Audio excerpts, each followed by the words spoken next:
Bonjour à tous, nous allons vous présenter aujourd'hui un cours d'odontologie gériatrique intitulé Les prescriptions et interactions médicamenteuses chez le sujet âgé.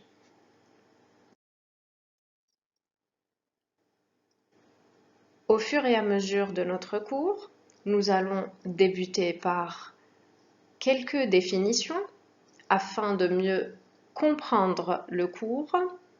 Nous nous familiariserons également avec deux nouvelles dénominations, la polypathologie et la polymédication. Et nous terminerons notre cours par les prescriptions et interactions médicamenteuses en odontostomatologie chez le sujet âgé.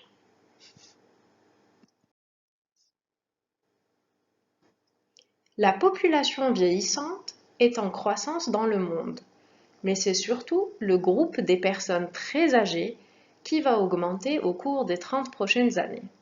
Par exemple, le nombre de nanogénaires va quasiment tripler d'ici 2030. La sénescence se caractérise par la fragilité, la polypathologie et une consommation importante en médicaments. Tous ces facteurs modifient la pharmacocinétique et augmente le risque d'interactions médicamenteuses délétères et de pathologies iatrogènes.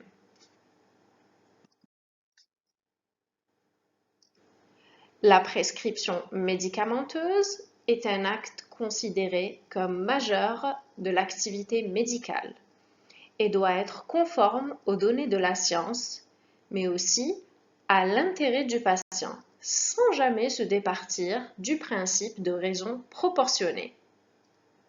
Donc, l'optimisation du traitement chez la personne âgée est un sujet important en pratique quotidienne, afin de diminuer le risque iatrogène, de favoriser l'observance et enfin d'éviter toute prescription inutile.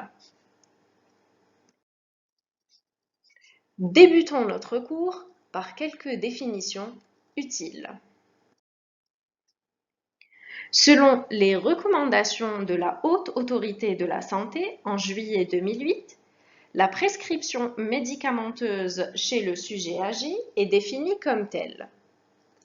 Mieux prescrire chez le sujet très âgé est un enjeu de santé publique.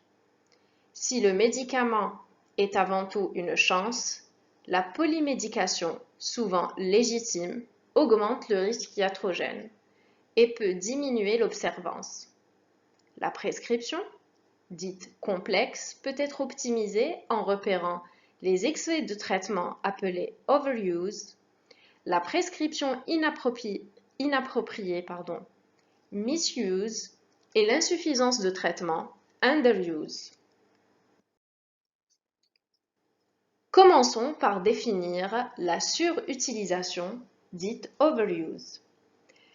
Elle est définie comme étant une prescription de médicaments inutiles qui ne sont pas ou plus nécessaires aux soins dentaires chez le patient.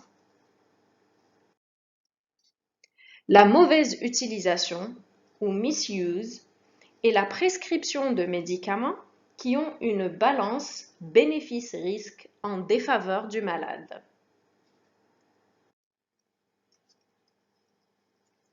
La sous-utilisation ou l'underuse est définie par l'absence d'instauration d'un traitement efficace chez les sujets ayant une pathologie pour laquelle une ou plusieurs classes médicamenteuses ont démontré leur efficacité.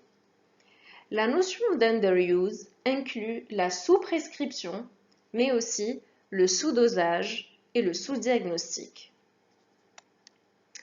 Nous définissons également quelques termes utiles. Par l'observance, qui est une adéquation entre le comportement du patient et le traitement proposé. Elle est influencée par la pathologie, les contraintes du traitement, les facteurs psychologiques et sociaux, ainsi que le suivi.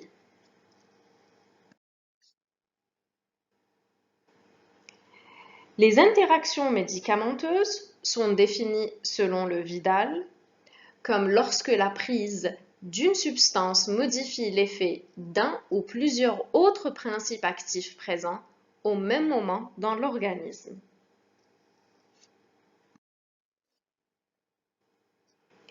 Et enfin, l'effet indésirable des médicaments. Selon l'OMS, elle le définit comme une réaction nocive et non voulue se produisant aux posologies normalement utilisées chez le malade pour la prophylaxie, le diagnostic ou le traitement d'une maladie. C'est aussi toute réaction résultant d'un abus, d'un sevrage, de dépendance, d'erreur et de mauvaise qualité du produit.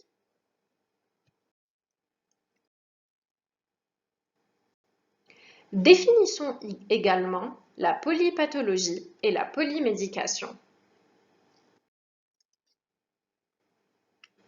La polypathologie est une indication légitime de polymédication.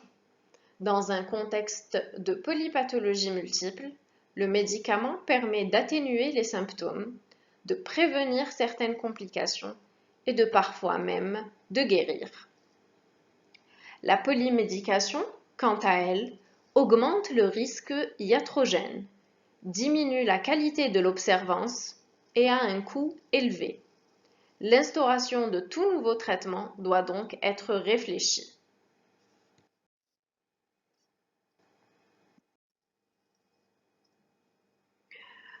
Passons maintenant au vif de notre sujet, qui est la prescription médicamenteuse chez la personne âgée. Nous allons tout d'abord nous intéresser à quelques notions fondamentales en pharmacologie. Par la suite, nous nous intéresserons aux règles de prescription avant, pendant et après la prescription et nous évaluerons à la fin cette prescription médicamenteuse. Commençons par quelques notions fondamentales. Plusieurs études ont mis en exergue le nombre important de médicaments prescrits avec l'avancée en âge. À domicile, pour un sujet âgé de plus de 75 ans, la moyenne est de 5 médicaments différents. Par contre, pour les personnes séjournant dans les services de long séjour, on consomme en moyenne plus de 7 médicaments différents. Commençons par les particularités pharmacocinétiques de la prescription médicamenteuse.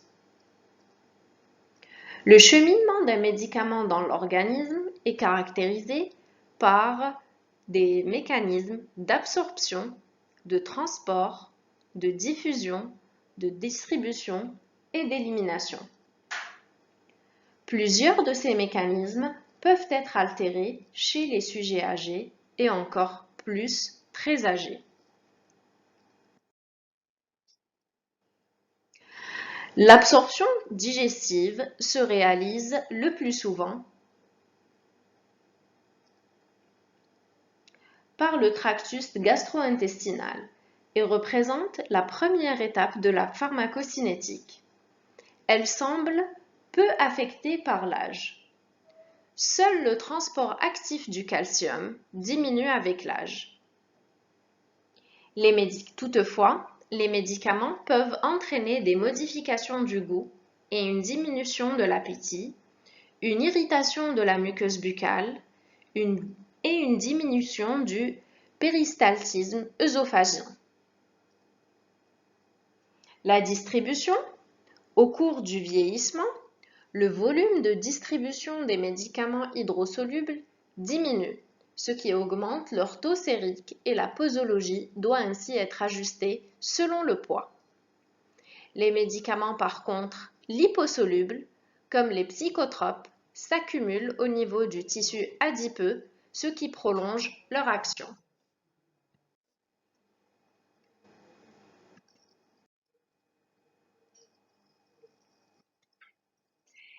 L'élimination se fait essentiellement par deux voies, la voie hépatique et la voie rénale. Le métabolisme hépatique joue un rôle essentiel pour de nombreux médicaments. Il faut savoir qu'une diminution de la masse hépatique de 35% est visible, du débit sanguin hépatique également de 35 à 40% et du débit biliaire de 50% ont été constatés chez les sujets d'un âge avancé. L'excrétion rénale, par contre, se traduit histologiquement par une réduction néphronique, où la clairance de la créatinine doit être quantifiée de façon systématique chez le sujet âgé. Donc, la posologie des médicaments à élimination rénale doit être diminuée par rapport à l'adulte et adaptée au déficit rénal.